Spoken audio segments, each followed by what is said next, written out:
Guys, સ્વાગત છે તમારું મારા મિની વ્લોગમાં। હવારમાં ઉઠીને પી લીધી મસ્ત મજાની મસાલાવાળી ચા અને ખાઈ લીધી ખારી।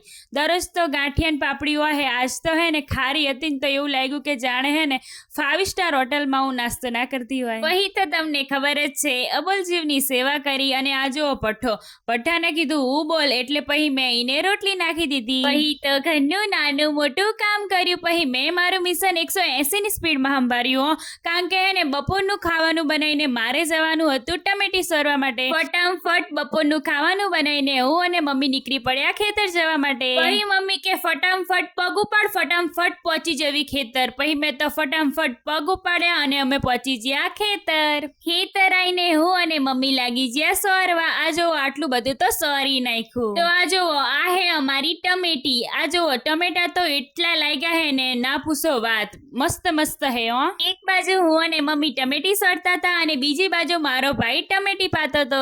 હું જે પડદું સોરતી હતી નીમાં તો હે ને નદીન ઘોડે પાણી આવવા માંડ્યું। પછી તો મેં હે ને બાજુનું પડદું સોરી નાખ્યું। ટમેટી સોરતા વાગી ગયા હતા 12 અને અમે હે ને ખેતર ઉપરથી રજા લીધી અને આ જો અમારા ખેતરના સેટે હે કેસુડાનું ઝાડ। પછી અહીંયા જઈને મસ્ત કેસરી કેસુડો વેણી લીધો। પછી હે ને મારી મમ્મી રાડું પાડતી હતી કે હેને ઘરે બધાને ખાવાનું હે।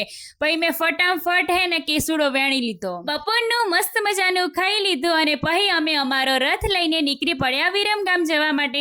ચીમ કે હે ને મારી મમ્મીને ઢીચણ દુખતો હતો ને એટલે હે ને બતાવવા જવાનું હતું। આ ઢુબલું જોવો, તમને બધાને કહે કે આઈડીમાં નવા આયા હોય તો ફોલો કરતા જજો। પછી હે ને રથમાં પેટ્રોલ પતી જીધું, પછી અમે પુરાઈ લીધું પેટ્રોલ પંપની બાજુમાં મસ્ત મજાનો બગીચો હતો। બગીચો તો આહાહા શું વાત કરું, ચેવો મસ્ત મજાનો બગીચો હતો।